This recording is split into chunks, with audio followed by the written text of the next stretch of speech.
नमस्कार, न्यूज के इकलौते फैमिली शो न्यूज की पाठशाला में आप सभी का बहुत स्वागत। मैं हूं सुशांत सिन्हा। ये वो पाठशाला जहां सबकी क्लास लगती है। सबसे पहले आपको रोज की तरह बता दूं कि आज कौन कौन सा चैप्टर खोलने वाला हूं। अरविंद केजरीवाल से ईडी की पूछताछ चल रही है और उस पर आज बहुत बड़ी खबर आई है। पाठशाला में आज आपको उसके बारे में बताने वाला हूं। केजरीवाल के साथ पूछताछ में आज वो हुआ जो अब तक नहीं हुआ था। वो क्या है वो अभी बताऊंगा।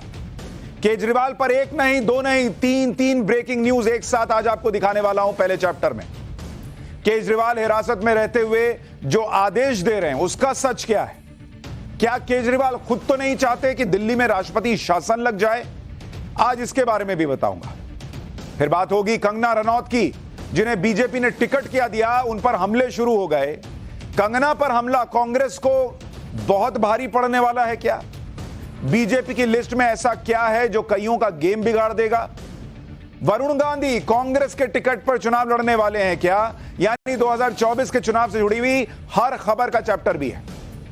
इसके बाद आज की एक और बड़ी खबर, डॉन मुख्तार अंसारी को जेल में जहर दिए जाने का सच क्या है। मुख्तार को मारने के लिए जेल में जहर अगर पहुंचा तो किसने पहुंचाया, यह भी तो सवाल है। आज इसके बारे में विस्तार से बताऊंगा। लेकिन सबसे पहले दिन भर की बड़ी खबरों का रिवीजन, उसके बाद पहला चैप्टर।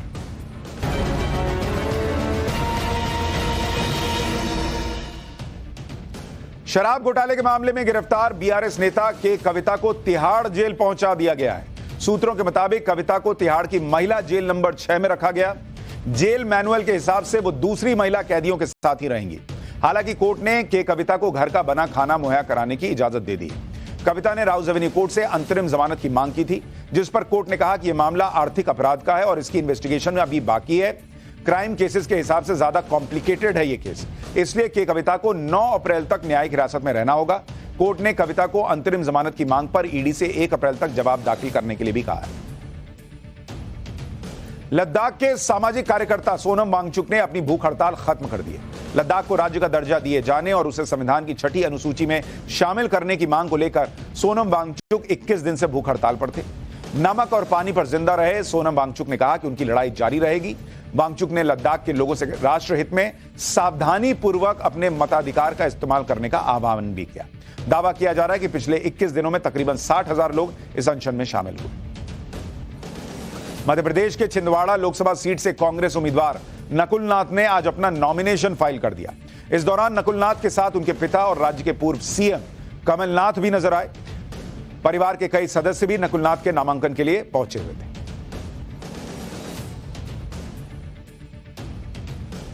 पाकिस्तान में आतंकियों ने एक बार फिर चीन के नागरिकों को निशाना बनाया। आतंकियों ने आज पाकिस्तान में खैबर पख्तूनख्वा प्रांत के बेशम शहर के पास यह आत्मघाती हमला किया। इस हमले में कम से कम 6 चीन के नागरिकों की मौत हो गई। रिपोर्ट के मुताबिक आतंकी ने बारूद से भरे वाहन को चीनी नागरिकों के काफिले के करीब ले जाकर ब्लास्ट कर दिया। ये सभी दासू हाइड्रो पावर प्रोजेक्ट पर काम कर रहे थे। इस हमले में कई लोग घायल भी हुए हैं।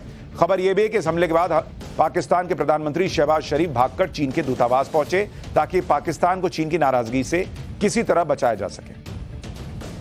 अमेरिका के बाल्टीमोर में भीषण हादसा हो गया। एक मालवाहक जहाज की टक्कर के बाद एक बड़ा पुल ताश के पत्तों की तरह ढह गया। हादसे के वक्त ब्रिज से गुजर रही कई गाड़ियां भी नीचे नदी में गिर गई। बताया गया कि बाल्टीमोर से जा रहा एक जहाज ब्रिज के एक पिलर से टकराया, जिसके चंद सेकंड के अंदर पुल नदी में समा गया। तो ये हो गया दिन भर का रिवीजन। अब पाठशाला की पहली क्लास। केजरीवाल के साथ पूछताछ में आज वो हुआ जो अब तक ना हुआ। केजरीवाल हिरासत में रहते हुए जो आदेश दे रहे हैं उसका सच क्या है? क्या केजरीवाल खुद चाहते हैं कि दिल्ली में राष्ट्रपति शासन लगे? केजरीवाल से जुड़ी हुई तीन ब्रेकिंग न्यूज का चैप्टर सबसे पहले।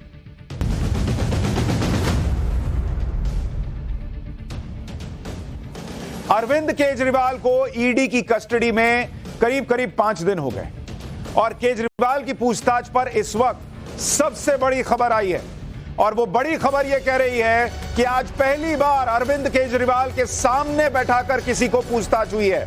सिसोदिया, मनीष सिसोदिया के पूर्व सचिव, उन्हें अरविंद केजरीवाल के सामने बैठाकर आज पूछताछ हुई है। सूत्र ये दावा कर रहे हैं। पूर्व सचिव सी अरविंद से अरविंद केजरीवाल का आज आमना सामना कराया गया है। शराब घोटाले के वक्त सिसोदिया के सेक्रेटरी थे सी अरविंद।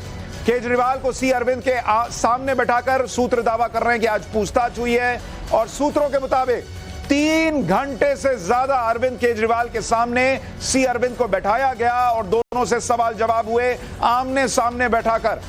सी अरविंद ने ही अरविंद केजरीवाल के घर पर मीटिंग होने की गवाही दी थी। सी अरविंद ने ही इस कथित शराब घोटाले में पहली बार अरविंद केजरीवाल का नाम लिया था।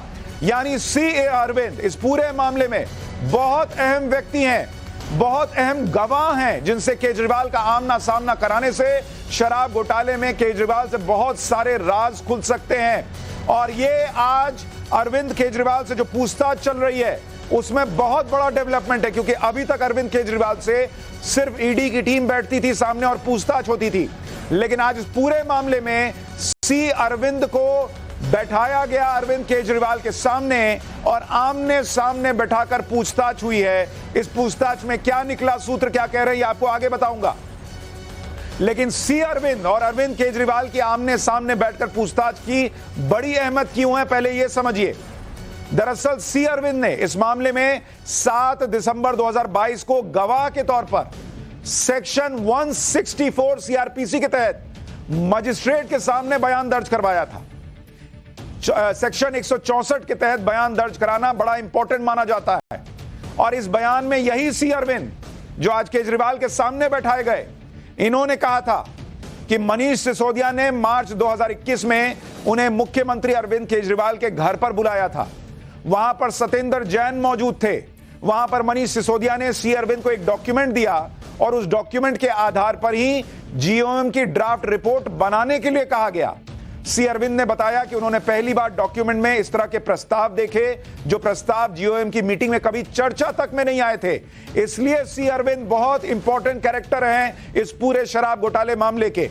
सी अरविंद ने बयान में कहा था कि मार्च 2021 में अरविंद केजरीवाल के घर पर शराब कारोबारियों का प्रॉफिट मार्जिन 5% से बढ़ाकर 12% करने का फैसला हुआ केजरीवाल के घर पर। यह बयान सी अरविंद ने ही दिया था, जिनके सामने आज अरविंद केजरीवाल को बैठा के पूछताछ हुई है। सी अरविंद ने अपने बयान में बताया था कि प्रॉफिट मार्जिन बढ़ाने का आदेश मौखिक था, जिसे ड्राफ्ट पॉलिसी में शामिल करने के लिए कहा गया। केजरीवाल के आवाज पर सी अरविंद से कहा गया कि प्राइवेट प्लेयर्स को होलसेल लाइसेंस दिया जाए। सी अरविंद और अरविंद केजरीवाल को आमने सामने बैठाकर आज की यह पूछताछ इस पूरे केस में बहुत अहम कड़ी है। हालांकि 3 घंटे पूछताछ चली है, लेकिन सूत्रों के हवाले से जो कुछ थोड़ी बहुत जानकारी हमें मिली कि क्या सवाल जवाब हुए, वो भी आपको मैं बताने का प्रयास करता हूं। जो सूत्र बता रहे हैं उसके मुताबिक जो सवाल जवाब हुए उसमें ईडी ने सिसोदिया के सचिव रहे सी अरविंद से पूछा कि क्या आप अरविंद केजरीवाल के घर पर गए थे। सूत्रों का दावा है सी अरविंद ने अरविंद केजरीवाल के मुंह पर कहा कि हां मैं इनके घर गया था। इसके बाद ईडी ने अरविंद केजरीवाल से पूछा कि क्या सी अरविंद आपके घर आए थे। इस पर केजरीवाल ने कहा कि नहीं, ये मेरे घर आए ही नहीं थे। सूत्र बता रहे हैं कि इसके बाद ईडी ने सी अरविंद से पूछा कि क्या शराब नीति का ड्राफ्ट आपको केजरीवाल जी के घर पर सौंपा गया। सी अरविंद ने फिर ताल ठोक कर कहा कि हां, मुझे ड्राफ्ट वहीं अरविंद केजरीवाल के घर पर दिया गया। और यह इसलिए इंपॉर्टेंट है क्योंकि कोई बड़ा अधिकारी किसी मुख्यमंत्री के सामने बैठा हो तो कई बार अगर बयान उल्टा सुल्टा दिया हो तो जबान लड़खड़ाती है, लेकिन सी अरविंद ताल ठोक कर कह रहे कि नहीं, मुझे अरविंद केजरीवाल के घर पर ड्राफ्ट मिला। इस पर ईडी ने फिर अरविंद केजरीवाल से पूछा कि क्या आपके घर पर शराब नीति का ड्राफ्ट इनको दिया गया था। केजरीवाल ने फिर वही जवाब दिया कि नहीं, ऐसा कुछ नहीं हुआ था। हालांकि इसके बाद सवाल जवाब का सिलसिला करीब 3 घंटे चला है और कहा जा रहा है कि अरविंद केजरीवाल तमाम बातों से इनकार करते रहे और 164 के तहत बयान दर्ज कराने वाले सी अरविंद भी अपनी हर बात पर कायम रहे। भले सामने अरविंद केजरीवाल बैठे थे, फिर भी सी अरविंद बिल्कुल नहीं डिगे। उन्होंने कहा कि इनके घर पर ही सब हुआ था। ईडी भी अरविंद केजरीवाल की रिमांड लेते हुए कोर्ट में बता चुकी है कि केजरीवाल शराब नीति के मामले की साजिश में कैसे शामिल है। ईडी के मुताबिक केजरीवाल का रोल स्पष्ट है। सिसोदिया के सेक्रेटरी सी अरविंद और के कविता के सीए बुची बाबू के बयानों से पता चलता है कि सिसोदिया ने ग्रुप ऑफ मिनिस्टर्स की रिपोर्ट का ड्राफ्ट केजरीवाल के घर जाकर दिया, जहां पूर्व मंत्री सत्येंद्र जैन मौजूद थे। इस ड्राफ्ट में कहा गया कि प्राइवेट प्लेयर्स को होलसेल लाइसेंस दे दिया जाए और प्रॉफिट मार्जिन 12% फिक्स कर दिया जाए, जबकि इन पॉइंट्स की ग्रुप ऑफ मिनिस्टर्स की मीटिंग में चर्चा तक नहीं हुई थी, यह ईडी आरोप लगा रही है। ईडी के मुताबिक सिसोदिया के सेक्रेटरी सी अरविंद ने ड्राफ्ट तैयार करके सिसोदिया को दिया था। पॉलिसी के कुछ प्रावधान पॉलिसी फाइनल होने से 2 दिन पहले ही के कविता के सीए बुची बाबू के व्हाट्सएप मैसेज में मिले। बुची बाबू ने ईडी को बताया था कि पॉलिसी के ये हिस्से उसे केजरीवाल के सहयोगी विजय नायर ने भेजे थे। विजय नायर सिसोदिया के साथ मिलकर शराब नीति साउथ ग्रुप को फायदा पहुंचाने के लिए बना रहा था। ईडी आरोप बार बार लगा रही है। साउथ ग्रुप को फायदा पहुंचाने के बदले में रिश्वत ली गई थी, जिसमें से 45 करोड़ रुपए गोवा में आम आदमी पार्टी के कैंपेन में इस्तेमाल हुआ। केजरीवाल के रोल को बताने वाले साउथ ग्रुप के 3 आरोपियों शरद रेड्डी, राघव मंगुटा रेड्डी के बयान भी हैं, जो बाद में सरकारी गवाह बन गए थे। ये सारी बातें ईडी कोर्ट में बता चुकी है। केजरीवाल के लिए सबसे बड़ी मुसीबत यह है कि वो आम आदमी पार्टी के कर्ता धर्ता हैं, और शराब घोटाले में बड़ा आरोप यही है कि शराब घोटाले में जो रिश्वत का पैसा आया वो आम आदमी पार्टी के गोवा इलेक्शन कैंपेन में इस्तेमाल हुआ। लेकिन आज पूछताछ में कुछ और भी बड़ा हुआ, वो भी आपको आगे बताऊंगा। लेकिन पहले सुनिए कि ये जो गोवा कैंपेन में पैसा इस्तेमाल हुआ, इसको लेकर पिछले 5 दिन में केजरीवाल से ईडी ने कैसे कैसे सवाल पूछे। ईडी ने केजरीवाल से पूछा कि आम आदमी पार्टी में पैसों का लेन देन होता कैसे है, जरा बताइए। आम आदमी पार्टी में बतौर संयोजक आप क्या फैसले लेते हैं? ये सारी बातें हम आपको सूत्रों के हवाले से बता रहे हैं। आपके अकाउंट्स की जानकारी आपको रहती है या नहीं रहती है? सूत्रों का दावा है कि गोवा चुनाव में आपकी क्या भूमिका थी, यह सवाल भी पूछा गया अरविंद केजरीवाल से। गोवा चुनाव में क्या उम्मीदवारों को कैश पैसा दिया गया था, नहीं दिया गया था? अरविंद केजरीवाल से यह भी पूछा गया, सूत्र दावा करते हैं। लेकिन सूत्रों के हवाले से आज की पूछताछ पर एक और बड़ी खबर आ रही है, वो भी आपको बता देता हूं। केजरीवाल की पूछताछ पर एक और ब्रेकिंग न्यूज।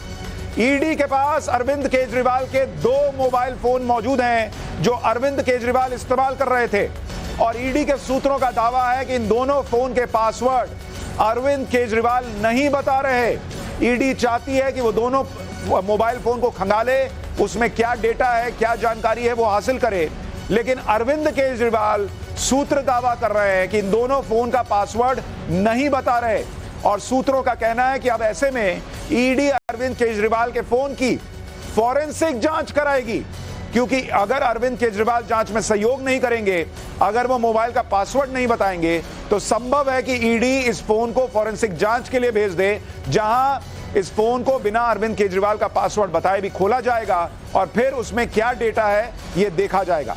लेकिन कई लोग ये सवाल पूछेंगे कि अरविंद केजरीवाल के फोन में ऐसा क्या है कि वो अपना फोन का पासवर्ड नहीं बताना चाह रहे, जो सूत्र दावा कर रहे हैं।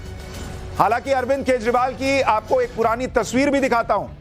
इसमें अरविंद केजरीवाल के दोनों फोन, मोबाइल फोन उनके पास दिख रहे हैं। आप देखिए, कहने को आम आदमी के नेता थे, लेकिन 2-2 मोबाइल फोन लेकर चलते थे। अब हो सकता है यही वो 2 फोन हो जिनकी फॉरेंसिक जांच ईडी करवाएगी, लेकिन हमें यह तस्वीर मिली जिसमें वाकई अरविंद केजरीवाल के 2 फोन उनके हाथ में नजर आ रहे हैं। ये देखिए, केजरीवाल के एक फोन की और चर्चा है। इस फोन का कुछ अता पता नहीं है। सूत्रों का दावा है कि शराब घोटाले के समय का केजरीवाल का फोन ही गायब हो गया है। केजरीवाल ने ईडी से कहा है कि पता ही नहीं चला कहां है उनका ये फोन, कहां फोन चला गया केजरीवाल को पता नहीं है। सूत्र कह रहे हैं ये जवाब दिया है उन्होंने ईडी को। ये वो फोन है जो शराब घोटाले के वक्त केजरीवाल इस्तेमाल कर रहे थे। ईडी ने फोन के बारे में पूछा तो केजरीवाल ने कुछ नहीं बताया। ईडी को लगता है कि सबूत मिटाने के लिए फोन गायब तो नहीं कर दिया गया। अब यह संयोग है या कोई प्रयोग है, लेकिन यह बहुत हैरान करता है कि शराब घोटाले के जो भी बड़े किरदार हैं, उनके फोन या तो गायब हैं या नष्ट हो गए हैं या डेटा गायब कर दिया गया, यह आरोप लगता है। पहले देखिए, मनीष सिसोदिया ने अपने फोन को लेकर गोलमोल जवाब दिए और आरोप लगे कि सिसोदिया ने 2 फोन तोड़ दिए, बार बार फोन बदले, यह भी आरोप लगा। ईडी को मनीष सिसोदिया के कुछ फोन में सिम किसी और की मिली थी, जबकि कुछ फोन मिले ही नहीं, मतलब वो फोन गायब हो गए, और कुछ फोन फॉर्मेट किए जा चुके थे। फिर शराब घोटाले की एक और आरोपी के कविता ने अपना फोन फॉर्मेट हो जाने की बात ईडी को कह दी। फोन फॉर्मेट होना मतलब उसको फिर से सारा डेटा डिलीट कर देना। के कविता ने भी अपने 9 में से सिर्फ 4 फोन ही ईडी को सौंपे थे, जबकि बाकी फोन को लेकर कुछ ठोस जानकारी ईडी को नहीं दी गई। के कविता के एक फोन की फॉरेंसिक जांच में पता चला कि फोन का डेटा उसी महीने की 11 तारीख को यानी 11 मार्च को फॉर्मेट किया गया था, जिस दिन ईडी ने के कविता को समन किया था। यानी समन गया और फॉरेंसिक जांच कहती है कि उसी दिन फोन फॉर्मेट हो गया। के कविता अपने जिस एक फोन का इस्तेमाल करती थी उसका फेस टाइम व्हाट्सएप डेटा भी डिलीट मिला है। इसी तरह से एक कैबिनेट नोट भी गायब है। ईडी ने अरविंद केजरीवाल से उस कैबिनेट नोट को लेकर भी पूछताछ की है, जिसे एक्साइज डिपार्टमेंट ने तैयार किया था और 28 जनवरी 2021 को काउंसिल ऑफ मिनिस्टर्स के सामने रखा था। सूत्रों के मुताबिक यह कैबिनेट नोट गायब है, जो अभी तक कई सर्च ऑपरेशन के बाद भी ईडी को नहीं मिला है। सूत्रों के मुताबिक इस कैबिनेट नोट में पब्लिक स्टेक होल्डर के सुझाव, कमेंट्स की समरी और लीगल ओपिनियन थी। लीगल ओपिनियन में आबकारी नीति को न बदलने के लिए कहा गया था। ईडी सूत्रों का कहना है कि जिस फाइल में इस कैबिनेट नोट को रखा गया था उसे सीएम आवास के कैंप ऑफिस ले जाया गया था। सूत्रों का यह भी कहना है कि इस कैबिनेट नोट को फाइल में लगाने पर मनीष सिसोदिया काफी नाराज भी हुए थे, जिसके बाद इस कैबिनेट नोट को न ही एक्साइज अधिकारियों को और न ही एक्साइज डिपार्टमेंट को वापस दिया गया और अब यह कैबिनेट नोट भी गायब है। तो ऐसी चीजें निकलकर आ रही हैं सूत्रों के हवाले से जो कई सवाल खड़े करती हैं। केजरीवाल की ईडी कस्टडी पर एक और बड़ी खबर सुनिए, तीसरी ब्रेकिंग न्यूज। केजरीवाल की सेहत का पूरा ध्यान रख रही है ईडी। केजरीवाल की शुगर की बीमारी का ध्यान लगातार ईडी की टीम रख रही है। सूत्रों का दावा है कि पूछताछ के वक्त केले और टॉफी अरविंद केजरीवाल के पास रखे जा रहे हैं। अगर शुगर लेवल अचानक से कम हो जाए तो इससे निपटने के लिए केला और टॉफी अरविंद केजरीवाल के पास रखा गया है, क्योंकि जिनका शुगर लेवल अचानक गिरता है उन्हें कई बार टॉफी खाने के लिए, केला खाने के लिए दिया जाता है। पूछताछ के वक्त लगातार डॉक्टर अरविंद केजरीवाल के पास मौजूद हैं। केजरीवाल का रोज शुगर लेवल चेक हो रहा है। केजरीवाल को यहां तक कि घर से खाना मंगाने की इजाजत है और अरविंद केजरीवाल ईडी की कस्टडी में रोज घर का ही खाना खा रहे हैं। यानी अरविंद केजरीवाल का पूरा ध्यान ईडी की टीम रख रही है। उन्हें किसी तरह की तकलीफ ना हो, उनकी सेहत पर कोई खतरा ना हो, इसका पूरा ध्यान रखा जा रहा है, क्योंकि अरविंद केजरीवाल के लिए कहा जाता है कि उनको बहुत ही बड़ी समस्या है शुगर की, इसलिए वहां पर हर एक चीज का ध्यान रखा जा रहा है। इतना ही नहीं, घर का खाना अरविंद केजरीवाल खाएं ताकि उनकी सेहत ना बिगड़े, इसका भी ध्यान रखा जा रहा है। इधर कस्टडी में केजरीवाल पर नए नए खुलासे हो रहे हैं, उधर बाहर आम आदमी पार्टी सड़कों पर उतरकर रोज माहौल बना रही है। आज आम आदमी पार्टी के कार्यकर्ता पीएम आवास को घेरने के लिए सड़कों पर उतरे। इस दौरान उनकी पुलिस से झड़प भी हो गई। आम आदमी पार्टी के कई कार्यकर्ताओं और नेताओं को हिरासत में लिया गया।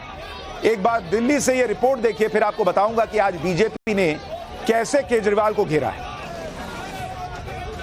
हिरासत में लेना शुरू करा है। जो पंजाब से कार्यकर्ता आए थे उनको यहाँ पे अब उठाया जा रहा है और उनको यहाँ पे डिटेन किया जा रहा है, क्योंकि दिल्ली पुलिस की तरफ से कहा गया था अगर कोई भी कार्यकर्ता यहाँ प्रदर्शन करता हुआ दिखता है, यहाँ पे किसी तरीके के जुलूस करने की कोशिश करता है, तो उनको यहाँ से डिटेन किया जाएगा। लगातार दिल्ली पुलिस अनाउंसमेंट कर रही थी इस चीज को लेकर और अब देखिए जो कार्यकर्ता यहाँ पे पंजाब से पहुंचे थे उनको यहाँ पर अब हिरासत में लिया जा रहा है। एक एक कर सभी कार्यकर्ताओं को यहाँ से अब लेके जाया जा रहा है। दिल्ली पुलिस की तैयारी पहले से थी, दिल्ली पुलिस ने यहाँ पे बसेस लगा रखी थी और अब देखिए किस तरीके से यहाँ पर अब जो कार्यकर्ता बैठ के यहाँ पर नारेबाजी कर रहे थे उनको अब यहाँ से हटाया जा रहा है। तस्वीरें आप बस की देख रहे हैं, ये तस्वीरें आप कार्यकर्ताओं को किस तरीके से भरा गया उसकी देख रहे हैं और ये तस्वीरें आम आदमी पार्टी के प्रोटेस्ट के। देखिए सामने अगर आप देखें तो शर्ट फटी हुई आपको नजर आएगी और इसकी वजह यही है कि तमाम जो कार्यकर्ता जुटे थे उन्हें हटाया गया। देखिए आप किस तरीके से बस की छत पर चढ़ा हुआ कार्यकर्ता आपको नजर आ जाएगा। और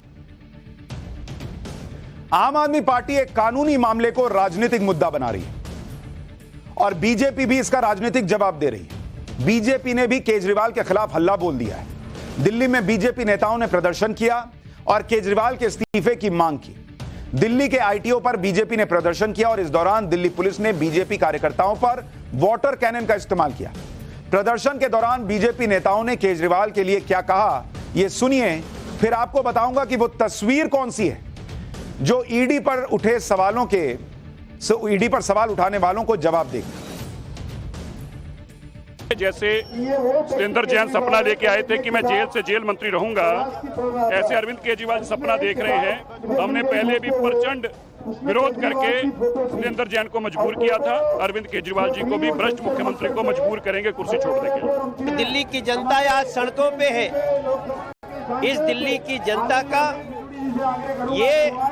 यही मांग है कि अरविंद केजरीवाल इस्तीफा दो। उन्होंने न सिर्फ दिल्ली को लूटा है बल्कि दिल्ली को पानी के बिना, साफ पानी के बिना, सीवर के बिना, दवाइयों के बिना, एक जो मिनिमम गरीबों की जो जरूरत होती है उसके बिना दिल्ली को रसातल में पहुंचा दिया। लोग खून के आंसू रो रहे हैं। जेल से सरकार चलाने में दिल्ली की जनता का अहित हो रहा है। और मैं पूछना चाहती हूँ माननीय मुख्यमंत्री अरविंद केजरीवाल जी से, आप तो नसीहत देते थे देश के सभी राजनेताओं को, आपकी आत्मा क्यों सो रही है? आपको नैतिकता पर इस्तीफा दे देना चाहिए। आज यानी बीजेपी लगातार हमलावर है कि केजरीवाल इस्तीफा क्यों नहीं दे रहे। इस्तीफे की कहानी क्या है, उसके पीछे की पॉलिटिक्स क्या हो सकती है, यह भी आज आपको बताऊंगा। लेकिन केजरीवाल की ईडी कस्टडी को लेकर आपको आगे की खबर बताऊं उससे पहले एक तस्वीर दिखाना जरूरी है। जो लोग ईडी पर सवाल उठाते हैं, उसे बीजेपी का एजेंट बताते हैं, उन्हें यह तस्वीर भी देखनी चाहिए। एक वॉशिंग मशीन में नोटों की गड्डियां भरी हुई मिली है। नोटों से भरी यह वॉशिंग मशीन आज ईडी को छापेमारी में मिली। मनी लॉन्ड्रिंग के खिलाफ ईडी ने आज कई संदिग्ध कंपनियों के खिलाफ अभियान चलाया और अलग अलग शहरों में, दिल्ली, हैदराबाद, मुंबई समेत कई शहरों में छापेमारी की। सर्च ऑपरेशन के दौरान जांच टीम को कई आपत्तिजनक दस्तावेज, डिजिटल डिवाइस और 2,54,00,000 रुपए का नकद मिला। इस रकम का बहुत बड़ा हिस्सा वॉशिंग मशीन में छिपाकर रखा हुआ था, जिसमें आप और हम कपड़े धोते हैं। रखने वाले को लगा होगा कि नोट भी इसमें घुमा देंगे तो ये ब्लैक मनी व्हाइट हो जाएगी शायद। आप खुद देखिए वॉशिंग मशीन अंदर नोटों की कितनी गड्डियों से भरी हुई नजर आ रही। ईडी की टीम ने कई कंपनियों पर छापेमारी की जिन पर आरोप है कि उन्होंने फर्जी माल ढुलाई सेवाओं और इंपोर्ट की आड़ में बड़े पैमाने पर मनी लॉन्ड्रिंग की है। इस मनी लॉन्ड्रिंग की रकम 1800 करोड़ रुपए बताई जा रही है। नोटों की गड्डियों की ऐसी ऐसी तस्वीरें सामने आती हैं, फिर भी कुछ लोग कहते हैं कि ईडी का सियासी इस्तेमाल हो रहा है। केजरीवाल जैसे नेता तो सबसे आगे निकल गए। ईडी ने गिरफ्तार कर लिया, फिर भी उन्होंने सीएम की कुर्सी नहीं छोड़ी। जिस दिन केजरीवाल गिरफ्तार हुए थे उसी दिन उन्होंने कह दिया था कि वो जेल से ही सरकार चलाएंगे। हालांकि हमने आपको बताया था कि अरविंद केजरीवाल के लिए ऐसा करना प्रैक्टिकली मुश्किल है। लेकिन अब देखिए, आम आदमी पार्टी का दावा है कि अरविंद केजरीवाल तो बड़े आराम से जेल से सरकार चला रहे हैं। और आम आदमी पार्टी के दावे पर यकीन करें तो अरविंद केजरीवाल तो ईडी की रिमांड से ही धड़ाधड़ आदेश जारी कर रहे हैं। अभी तक 5 दिन की ईडी रिमांड में अरविंद केजरीवाल 2 आदेश जारी कर चुके। आम आदमी पार्टी के मुताबिक पहला आदेश 24 मार्च को जारी कर दिया गया, जिसमें दिल्ली में पानी और सीवर की समस्या को दूर करने का आदेश दिया गया जल मंत्री आतिशी को। दूसरा आदेश 26 मार्च यानी आज जारी किया गया, जिसमें उन्होंने अस्पतालों और मोहल्ला क्लिनिक में फ्री टेस्ट और दवाइयों की कमी ना होने देने का निर्देश दिया स्वास्थ्य मंत्री सौरभ भारद्वाज को। पहले आदेश की जानकारी दिल्ली सरकार में मंत्री आतिशी ने मीडिया को दी और दूसरे आदेश के बारे में सौरभ भारद्वाज ने मीडिया को बताया। पहले केजरीवाल के दोनों आदेशों पर दिल्ली के इन मंत्रियों को सुनिए, फिर आपको बताऊंगा कि केजरीवाल के इन आदेशों की सच्चाई क्या है। दिल्ली के मुख्यमंत्री अरविंद केजरीवाल जी ने ईडी की हिरासत से मुझे बतौर जल मंत्री डायरेक्शंस भेजी हैं, आदेश भेजा है। कल जब ये कागज उनकी डायरेक्शंस के साथ मेरे पास आया तो मेरी आंखों में आंसू आ गए। मैंने सोचा कि कौन ऐसा व्यक्ति है जो इतनी विकट परिस्थिति में, जब उनको गिरफ्तार कर लिया गया है, उनको कैद कर लिया गया है, जब उनको पता नहीं है कि वो जेल से बाहर कब आएंगे, कौन ऐसा व्यक्ति है जो अपने बारे में ना सोचकर दिल्ली वालों के बारे में सोच रहा। पता नहीं किस मिट्टी से बने हैं कि आज हिरासत में है तो भी दिल्ली के लोगों के स्वास्थ्य की चिंता है। उन्होंने एक डायरेक्शन मुझे भेजी है कि सीएम साहब ये जान के बेहद व्यथित हैं कि दिल्ली के कई अस्पतालों में और मोहल्ला क्लिनिकों के अंदर दवाइयाँ उपलब्ध नहीं हैं। मैं समझता हूँ कि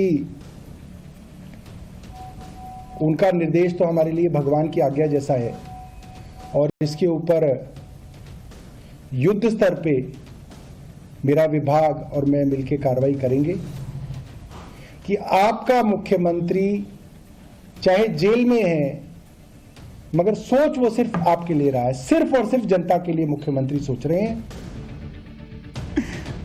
बातें ऐसी ऐसी हैं, आंखों में आंसू आ जा रहे हैं। किस मिट्टी के बने हैं केजरीवाल? ये तो बहुत लोग पूछ रहे हैं कि किस मिट्टी के बने हैं कि बंगला और गाड़ी न लेने वाले शीश महल में जाके बैठ गए और पॉलिटिक्स बदलने वाले आज कुर्सी छोड़ने को तैयार नहीं।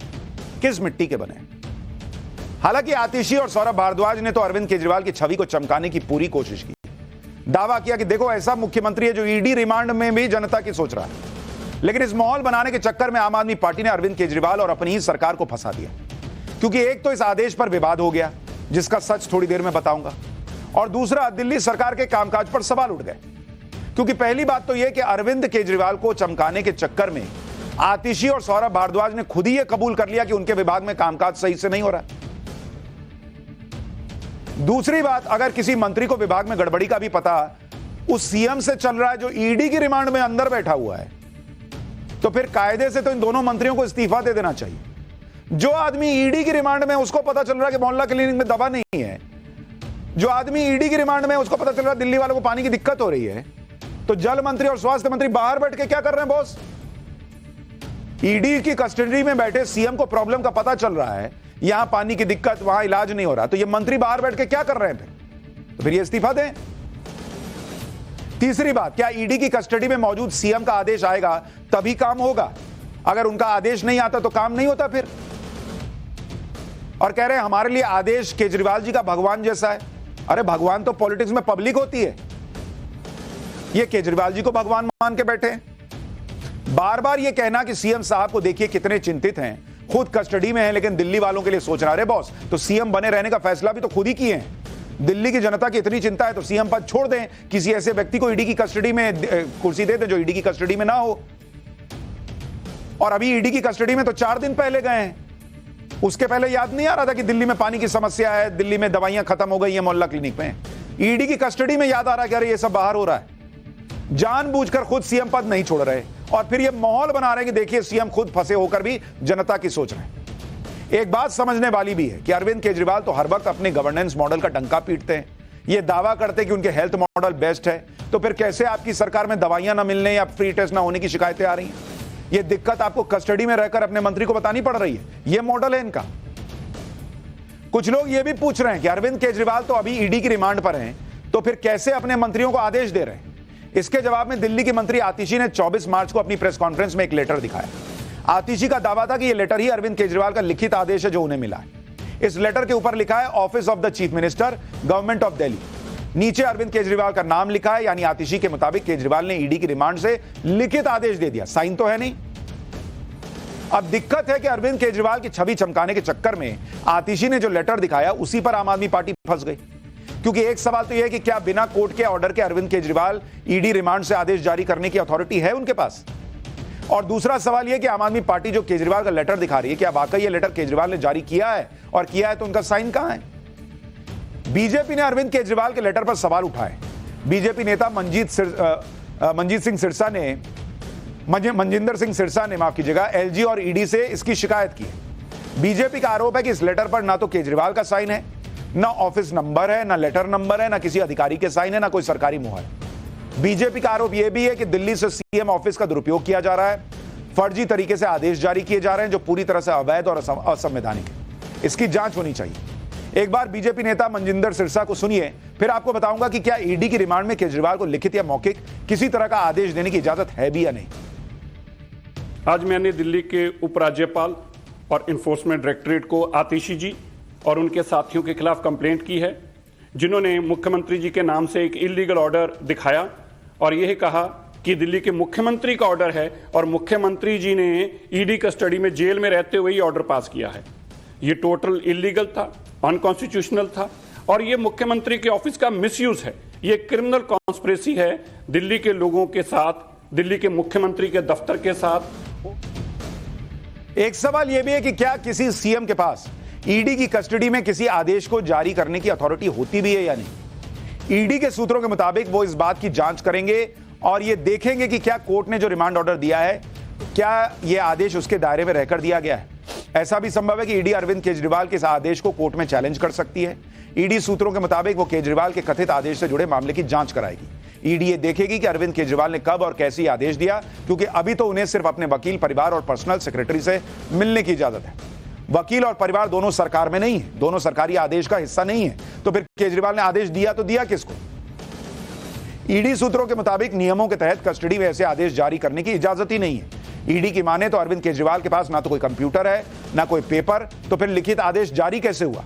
इसलिए ईडी अब यह जांच करेगी कि क्या केजरीवाल से जिन लोगों को मिलने की इजाजत है उन्होंने तो कोई नियम नहीं तोड़ा। ईडी के मुताबिक अरविंद केजरीवाल जब वकील या परिवार से मिलते हैं तो उस समय मीटिंग एरिया में भी सीसीटीवी मौजूद है। सूत्र बता रहे हैं कि ईडी सीसीटीवी फुटेज को भी देखेगी, कहीं ऐसा तो नहीं कि मीटिंग के दौरान किसी कागज पर साइन किया गया। यह भी देखा जाएगा कि यह मीटिंग नियमों के तहत हो रही है या नहीं। अगर कोई गड़बड़ी पाई जाएगी तो कोर्ट को इसकी जानकारी दी जाएगी। हालांकि ऐसे भी संभव है कि अरविंद केजरीवाल ने कोई मौखिक आदेश दिया हो जिसे लिखित आदेश की शक्ल दे दी गई। हालांकि इसे भी ईडी कोर्ट में चैलेंज कर सकती है। सवाल यह भी है कि जेल से इस तरह से सरकार चलाकर और ऑर्डर देकर केजरीवाल आखिर करना क्या चाहते हैं? क्या वो खुद ही इस तरह की स्थितियां बनाना चाहते हैं कि दिल्ली में राष्ट्रपति शासन लगाने के लिए सरकार मजबूर हो जाए? क्योंकि अगर राष्ट्रपति शासन लगेगा तो इससे किसी और का नहीं बल्कि केजरीवाल का ही फायदा होगा। केजरीवाल का फायदा क्या है, जरा इसे समझिए। राष्ट्रपति शासन लगने पर केजरीवाल को उम्मीद होगी कि उन्हें सिंपैथी मिलेगी और चुनाव में इसका फायदा होगा। दिल्ली में अगले साल विधानसभा चुनाव वैसे भी होने हैं, तो केजरीवाल के लोग कह सकते हैं कि देखिए हमारी चुनी हुई सरकार को हटा दिया, राष्ट्रपति शासन लगा दिया। केजरीवाल का दूसरा फायदा यह होगा कि उन्हें सीएम की कुर्सी पर किसी और को बैठाने की दुविधा से मुक्ति मिल जाएगी, क्योंकि केजरीवाल अभी यह सोच रहे होंगे कि अगर वो इस्तीफा देंगे तो फिर सीएम की कुर्सी पर बैठाएंगे किसको। अगर केजरीवाल अपनी पत्नी को सीएम बना देते हैं तो उससे मैसेज गलत जाएगा, और अगर किसी और नेता को सीएम बनाते हैं तो पार्टी में लड़ाइयां शुरू हो सकती हैं, पार्टी टूट सकती है। इसलिए कई जानकारों को यह लगता है कि केजरीवाल को यह सूट करता है कि दिल्ली में राष्ट्रपति शासन लग जाए, पार्टी भी बच जाएगी, सिंपैथी भी मिल जाएगी, और इसीलिए शायद वो जानबूझकर कुर्सी नहीं छोड़ रहे मुख्यमंत्री। पाठशाला में अब अगली क्लास, कंगना पर हमला कांग्रेस को कितना भारी पड़ने वाला है? बीजेपी की नई लिस्ट में ऐसा क्या जो कईयों का गेम बिगाड़ देगी? और बीजेपी से टिकट कटने के बाद क्या वरुण गांधी कांग्रेस के टिकट पर चुनाव लड़ने वाले हैं 2024 के चुनाव पर? यह चैप्टर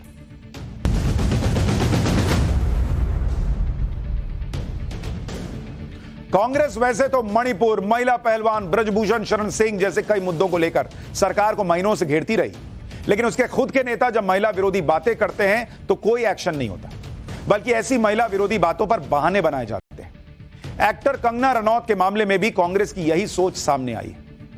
कंगना रनौत को बीजेपी ने लोकसभा का टिकट दिया और जैसे ही कंगना को टिकट मिला, कांग्रेस के लोग कंगना के खिलाफ उल्टी सीधी बातें करने लगे। इनमें से एक आरोप लगा कांग्रेस की महिला प्रवक्ता पर अभद्र टिप्पणियों के करने के मामले में। उन पर जो आरोप लगा उसके मुताबिक वो इतनी आगे चली गई कि कंगना पर ऐसी बात कह दी जो बहुत ही शर्मनाक है। लेकिन कंगना पर कांग्रेस का यह कमेंट कांग्रेस को बहुत भारी पड़ गया। हर जगह पर कांग्रेस की खिंचाई हो रही है, लेकिन मामला अभी खत्म नहीं हुआ है। कंगना पर शर्मनाक कमेंट को लेकर बीजेपी आज चुनाव आयोग पहुंच गई। बीजेपी का एक डेलीगेशन आज चुनाव आयोग से मिला और कंगना पर अभद्र टिप्पणी के मामले में कांग्रेस की शिकायत कर दी। इससे पहले एनसीडब्ल्यू यानी राष्ट्रीय महिला आयोग ने भी चुनाव आयोग को चिट्ठी लिखी, जिसमें कंगना पर की गई टिप्पणी के लिए कांग्रेस नेता सुप्रिया श्रीनेत पर एक्शन लेने की मांग की गई। कंगना पर भद्दी टिप्पणी करने का मामला कांग्रेस को इसलिए भी भारी पड़ रहा है क्योंकि बीजेपी ने हिमाचल की जिस मंडी सीट से कंगना को टिकट दिया है, वो मंडी सीट 2021 के लोकसभा उपचुनाव में कांग्रेस ने बीजेपी से छीन ली थी। 2019 के चुनाव में बीजेपी ने मंडी सीट 4 लाख से ज्यादा वोट से जीती थी, जबकि 2021 में उपचुनाव हुआ तो बीजेपी करीब 8,500 वोट के अंतर से मंडी की सीट हार गई। इस बार बीजेपी ने कंगना रनौत को हिमाचल के मंडी से कैंडिडेट बनाया, जबकि अभी कांग्रेस अपने कैंडिडेट का नाम तक ऐलान नहीं कर पाई। अब कंगना को टिकट मिलते ही कांग्रेस की तरफ से जैसी जैसी बातें कही गई, वो बातें कांग्रेस को ही उल्टी पड़ सकती है। भाई मंडी के लोगों का भी तो सेंटिमेंट हर्ट होगा, क्योंकि कंगना भी नेताओं वाले तौर तरीकों में दिख रही हैं और अपने खिलाफ बातों का ऐसा जवाब दे रही हैं जो जनता को भावुक कर दे। सुनिए कंगना ने क्या कहा, इसके बाद आपको सुप्रिया श्रीनेत की वो पोस्ट दिखाएंगे जिसको लेकर बवाल मचा है, और अब जब बवाल मच गया तो इस पर क्या सफाई दी जा रही है वो भी बताऊंगा। मैं एक अभिनेत्री हूँ और अभिनेत्री होने के कारण या जो भी किसी भी महिला का कोई भी चाहे उनका व्यवसाय हो, कोई भी उनका काम हो, पेशा हो, हर महिला, चाहे वो टीचर हो, चाहे वो एक्ट्रेस हो, चाहे वो जर्नलिस्ट हो, चाहे वो राजनीतिज्ञ हो, या वो चाहे सेक्स वर्कर हो, किसी भी तरीके की जो महिला है वो डिग्निटी जो है वो डिजर्व करती हैं। और किसी भी महिला को अपमानित करना, उसके सेक्सुअलाइज करना, और खासकर सबसे ज़्यादा जो मुझे दुख हुआ है वो जो मंडी जिसे छोटा काशी कहा जाता है, पूरे विश्व में छोटे काशी के नाम से प्रसिद्ध है, जहाँ पे ऋषि पराशर से लेकर ऋषि मार्कंडेय जी ने तपस्या की है, उसके बारे में इतनी भद्दी टिप्पणी, तो हम सब मंडी वासी जो हैं वो बहुत ही कष्ट हमें हुआ है इस चीज़ को लेकर। यानी कांग्रेस अपने ही पैर पर कुल्हाड़ी इस तरह से मार रही है कि अपनी जीती हुई सीटों पर भी दूसरे कैंडिडेट के खिलाफ बोलकर उस कैंडिडेट का माहौल बना दे रही है। यह सब शुरू हुआ कांग्रेस की एक महिला प्रवक्ता सुप्रिया श्रीनेत के सोशल मीडिया के विवादित पोस्ट से। इस पोस्ट में एक तरफ कंगना रनौत की तस्वीर नजर आ रही है, दूसरी तरफ सब्जियां रखी दिखाई दे रही हैं, और इन दोनों तस्वीरों के साथ लिखा है, क्या भाव चल रहा है मंडी में कोई बताएगा। इस पोस्ट को सुप्रिया श्रीनेत ने डिलीट कर दिया, और सफाई में क्या कहा वो सुनिए, फिर आपको बताऊंगा कि सुप्रिया श्रीनेत की सफाई गले क्यों नहीं उतर रही। मेरे फेसबुक और इंस्टाग्राम अकाउंट का एक्सेस कई लोगों के पास है। उसमें से किसी एक व्यक्ति ने आज एक बेहद घृणित और आपत्तिजनक पोस्ट की। मुझे जैसे ही पता चला, मैंने सर्वप्रथम उस पोस्ट को डिलीट किया, क्योंकि जो कोई भी मुझे जानता है वो अच्छी तरह से जानता है कि मैं कभी भी किसी भी महिला के खिलाफ व्यक्तिगत भद्दी और भोंदी टिप्पणी कर ही नहीं सकती हूं। मैं इसकी घोर विरोधी हूं। फिर मैंने जानना चाहा कि आखिर ये कैसे हुआ। तब पता चला कि ट्विटर पर मेरा नाम का दुरुपयोग करके एक पैरोडी अकाउंट चलाया जा रहा है, सुप्रिया पैरोडी के नाम से। वहीं पर ये ऑब्जेक्शनेबल पोस्ट हुआ और वहीं से किसी ने कॉपी पेस्ट करके मेरे फेसबुक और इंस्टा पे डाला। मैं ये पूरी तरह से जानने में जुटी हूं कि जिन लोगों के पास एक्सेस था उनमें से किसने ये घृणित काम किया। साथ ही मैंने इस पैरोडी अकाउंट को भी ट्विटर को रिपोर्ट किया। सुप्रिया श्रीनेत ने सफाई दी कि उनके अकाउंट को कई लोग चलाते हैं। जैसे ही उन्हें पता चला कि ऐसा पोस्ट हुआ तो उन्होंने पोस्ट डिलीट कर दिया। लेकिन सुप्रिया श्रीनेत के सोशल मीडिया अकाउंट्स के बारे में सूत्रों के मुताबिक कम से कम 6 लोग ऐसे हैं जो सुप्रिया श्रीनेत के अकाउंट को डायरेक्ट एक्सेस कर सकते हैं। हालांकि एक नॉर्मल प्रैक्टिस है और कई दूसरी पार्टी के नेता भी अपने सोशल मीडिया अकाउंट हैंडल करने के लिए ऐसा करते हैं कि कई लोगों को दे दिया। लेकिन अकाउंट एक्सेस होने के बावजूद किसी भी पोस्ट की 3 स्तरों पर जांच की जाती है, और अकाउंट से अपलोड होने वाली हर पोस्ट की जिम्मेदारी उस नेता की ही होती है जिसके नाम का अकाउंट होता है। इस केस में यह जिम्मेदारी सुप्रिया श्रीनेत की बनती है, और सुप्रिया श्रीनेत सिर्फ एक नेता नहीं है, बल्कि वो तो कांग्रेस की सोशल मीडिया और डिजिटल प्लेटफॉर्म्स की हेड हैं। ऐसे में उनकी जिम्मेदारी ज्यादा बढ़ जाती है। ऐसे में यह कह देना कि उनके अकाउंट से किसी ने पोस्ट कर दिया और उनको पता ही नहीं चला, यह बात आसानी से हजम नहीं होती। भाई, पोस्ट करने के पहले एक बार किसी सीनियर आदमी को तो दिखाता होगा कि ये पोस्ट करने जा रहे हैं, कि 6 लोग, 5 लोग, 4 लोग जिसके पास है सब अपने मन से कर देता है पोस्ट। फिर तो ऐसे 6 लोग हो, मान लीजिए 4 लोग हैं तो 4 लोग एक ही ट्वीट मान लीजिए एक साथ कर दिए, तब एक ही पोस्ट इंस्टा पे एक साथ कर दिए, तब कहीं तो एक फिल्टर लगता होगा कि फाइनली ये चीज जा रही है। कंगना सिस्टम के खिलाफ आवाज उठाती रही हैं और बेखौफ तरीके से बोलती रही, फिर चाहे सामने कितना भी ताकतवर व्यक्ति क्यों ना हो। वो महाराष्ट्र में उद्धव ठाकरे से भिड़ गई, बॉलीवुड के बड़े बड़े मठाधीशों से भिड़ गई, अब वो चुनाव मैदान में भिड़ रही हैं। इसी तरह से सिस्टम को चैलेंज करने वाली एक और महिला को बीजेपी ने चुनावी मैदान में उतारा, जिसकी बहुत चर्चा हो रही है। इस महिला का नाम है रेखा पात्रा। रेखा पात्रा को बीजेपी ने बंगाल की बशीरहाट लोकसभा सीट से टिकट दिया। रेखा पात्रा ने टीएमसी नेता शाहजहां शेख और उसके साथियों के जुल्म के खिलाफ आवाज उठाई। रेखा पात्रा ही संदेश खाली में हुए आंदोलन का बड़ा चेहरा रही। संदेश खाली बशीरहाट लोकसभा सीट का एक गांव है। आज पीएम मोदी ने रेखा पात्रा से फोन पर बात की और उनकी चुनावी तैयारियों के बारे में जानकारी ली। पीएम ने संदेश खाली में रेखा पात्रा के संघर्ष की तारीफ की और उन्हें शक्ति स्वरूपा बताया। कहा कि आपके संघर्ष और साहस ने इतने ताकतवर लोगों को जेल भेज दिया। वहीं रेखा पात्रा ने संदेश खाली में पीड़ित महिलाओं की कठिनाइयों के बारे में पीएम मोदी को पूरी जानकारी दी। रेखा पात्रा ने बशीरहाट से उम्मीदवार बनाए जाने के लिए पीएम मोदी का आभार जताया। पीएम मोदी ने रेखा पात्रा से कहा कि वो दिल्ली जरूर पहुंचे। एक तरफ पीएम मोदी 400 पार का टारगेट पूरा करने के लिए कोई कसर नहीं छोड़ रहे। चाहे मिशन साउथ हो या फिर मिशन बंगाल, पीएम मोदी ताबड़तोड़ रैलियां करने में जुटे। लेकिन बंगाल बीजेपी के कुछ नेता विवादित बयान देकर टीएमसी को पलटवार का मौका देने से नहीं चूक रहे। ऐसा ही एक विवादित बयान बंगाल में बीजेपी नेता दिलीप घोष ने सीएम ममता बनर्जी के ऊपर दे दिया।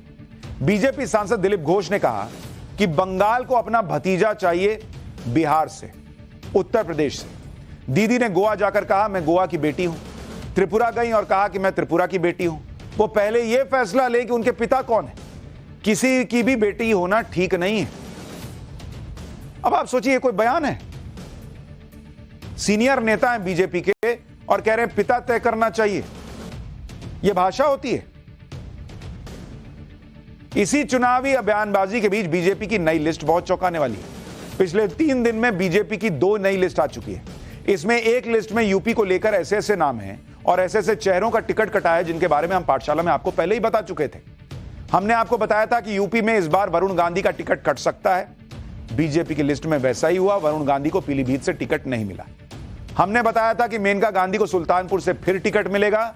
वही हुआ, मेनका को फिर से टिकट मिल गया। हमने कहा था कि यूपी के मेरठ से एक्टर अरुण गोविल को टिकट मिलने की चर्चा है। यह बात भी सही निकली। अरुण गोविल को बीजेपी ने मेरठ से कैंडिडेट बना दिया। दरअसल यूपी में बीजेपी का टारगेट सभी 80 सीट जीतने का है, जिसके लिए यूपी में पीएम मोदी की भी ताबड़तोड़ रैलियों का प्लान तैयार हो चुका है। जानकारी के मुताबिक इसकी शुरुआत यूपी के मेरठ से होनी है। 30 मार्च को पीएम मोदी मेरठ से बीजेपी उम्मीदवार अरुण गोविल के लिए प्रचार करने पहुंचेंगे। इस रैली में आरएलडी के अध्यक्ष जयंत चौधरी भी पहली बार प्रधानमंत्री मोदी के साथ मंच साझा करेंगे। असल में इस लोकसभा चुनाव में आरएलडी बीजेपी के साथ मिलकर चुनाव लड़ रही है। मेरठ में दूसरे चरण में 26 अप्रैल को वोटिंग होनी है। बीजेपी की लिस्ट ने कई बड़े चेहरों का पत्ता साफ भी कर दिया और इसमें एक बड़ा नाम वरुण गांधी का है। बीजेपी ने पीलीभीत से वरुण गांधी की जगह योगी सरकार में मंत्री जितिन प्रसाद को उम्मीदवार बना दिया। ऐसे में सवाल उठ रहे हैं कि अब वरुण गांधी क्या करेंगे, क्योंकि पहले अटकलें थी कि समाजवादी पार्टी वरुण गांधी को पीलीभीत से टिकट दे सकती है। लेकिन आज पीलीभीत सीट से समाजवादी पार्टी के उम्मीदवार भगवत शरण गंगवार ने नामांकन दाखिल कर दिया, जिसके बाद वरुण गांधी के पास पीलीभीत से बतौर निर्दलीय उम्मीदवार चुनावी मैदान में उतरने का विकल्प बचा है। इसको लेकर कुछ दिनों पहले यह खबर भी आई थी कि वरुण गांधी के प्रतिनिधि ने पीलीभीत में नॉमिनेशन पेपर का सेट भी खरीदा है। हालांकि कांग्रेस ने वरुण गांधी को अपनी पार्टी में आने का ऑफर दिया है, लेकिन यूपी कांग्रेस पार्टी का समाजवादी पार्टी के साथ गठबंधन है। ऐसे में अगर वरुण गांधी कांग्रेस का ऑफर मान भी लेते हैं तो कांग्रेस उन्हें पीलीभीत से टिकट नहीं दे पाएगी। कांग्रेस दूसरों को पार्टी में आने का ऑफर दे रही है, जबकि उसकी पार्टी के ही लोग पार्टी छोड़ कर जा रहे हैं। आज पंजाब में कांग्रेस को बड़ा झटका लगा। लुधियाना से कांग्रेस सांसद और राहुल गांधी के करीबी माने जाने वाले रवनीत सिंह बिट्टू आज बीजेपी में शामिल हो गए। रवनीत सिंह बिट्टू पंजाब के पूर्व सीएम बेअंत सिंह के पोते हैं। 2019 के लोकसभा चुनाव में रवनीत सिंह बिट्टू ने करीब 76,000 वोटों के अंतर से लुधियाना की सीट जीती। जिस तरह चुनाव से पहले कांग्रेस के नेता पार्टी का दामन छोड़ रहे हैं, उस पर असम के सीएम हिमंता बिस्वा शर्मा ने बड़ा बयान दिया।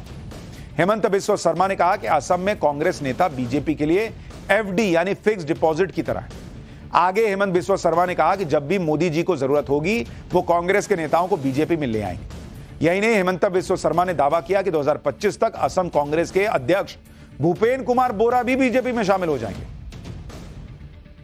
तो चुनाव में बड़ी गहमा गहमी दिख रही है, लेकिन एक गहमा गहमी की खबर उत्तर प्रदेश से आई। पाठशाला में अगला चैप्टर, डॉन मुख्तार अंसारी को जेल में जहर दिए जाने का सच क्या है। मुख्तार को मारने के लिए जेल में जहर पहुंचा तो पहुंचा कैसे, किसने पहुंचाया, क्या हो रहा है ये, अब इसका चैप्टर।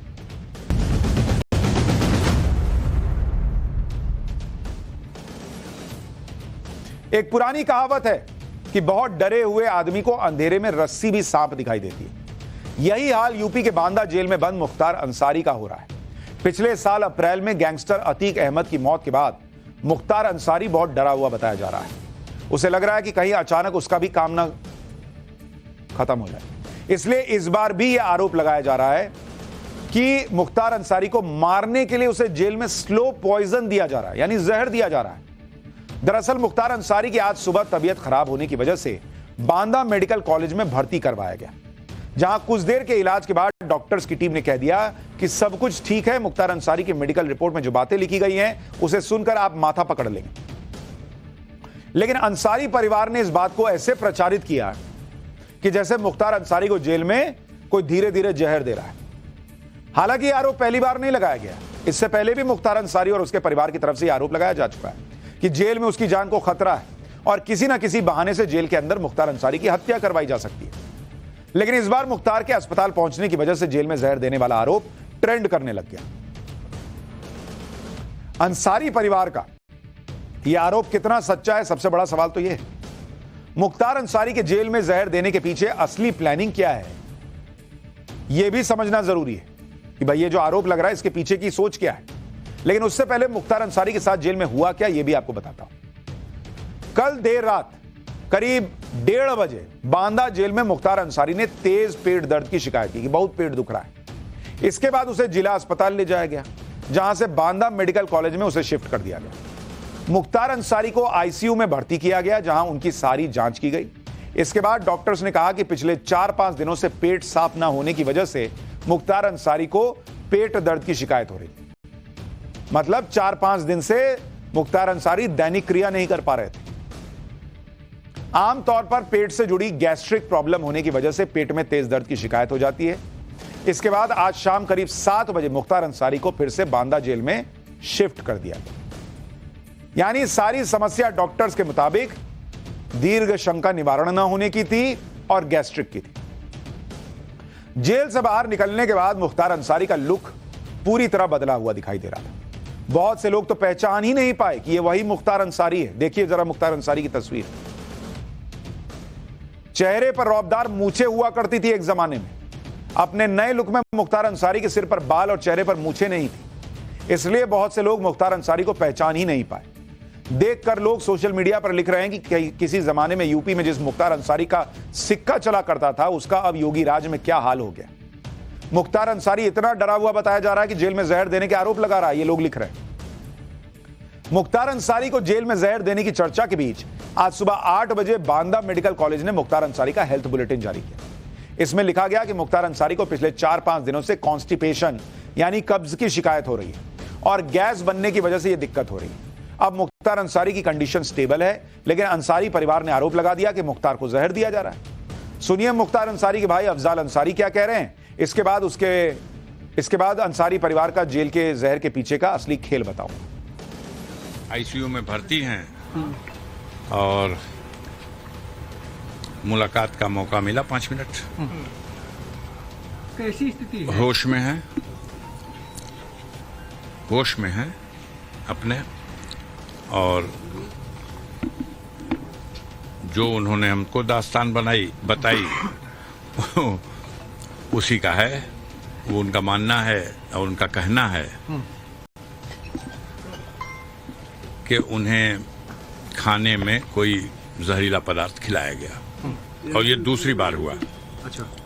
पहले भी 40 दिन पहले एक बार हो चुका है और अभी भी शायद 19 को या 22 को कोई डेट बताए उन्होंने, और तब से उनकी हालत खराब है। ये तय करेंगे वो लोग कि अगर वो पूरी तरह से उनको ट्रीटमेंट नहीं दे पा रहे हैं तो समय रहते मैंने रिक्वेस्ट किया है कि आप इनको रिफर कर दीजिएगा किसी ऐसे हॉस्पिटल को जहां उनका समय हो इलाज कराने का। अफजाल अंसारी जेल में मुख्तार अंसारी की जान का खतरा बता रहे हैं, जबकि जेल के अंदर मुख्तार अंसारी को बहुत सुरक्षा में रखा गया है। मुख्तार अंसारी को 10x12 के हाई सिक्योरिटी सेल में रखा गया है। 46 सीसीटीवी कैमरों के जरिए उसकी निगरानी होती है।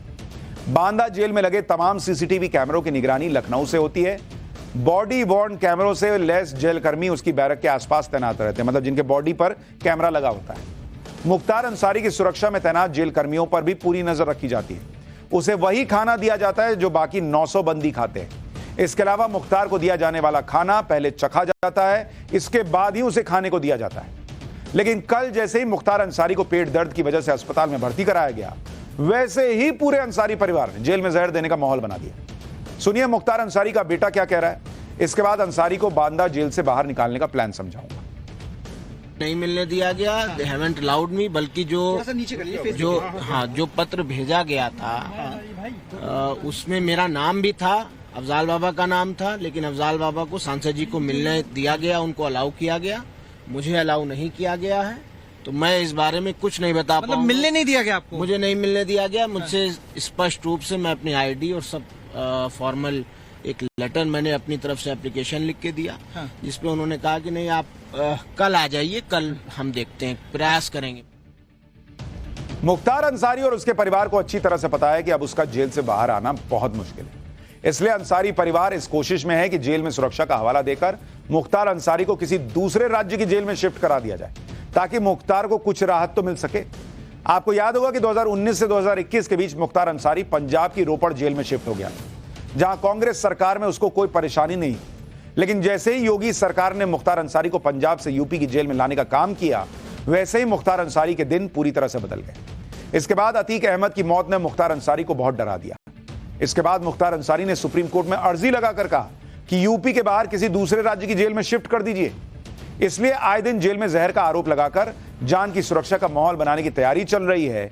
यह आरोप खुद मुख्तार के परिवार पर लग रहा है। तो उनको लग रहा है यूपी के बाहर कहीं जाएं, योगी राज से तो हट जाएं, कुछ तो राहत मिलेगी। यहां तो इतना मामला टाइट किया हुआ है कि सांस लेना दूभर हो गया।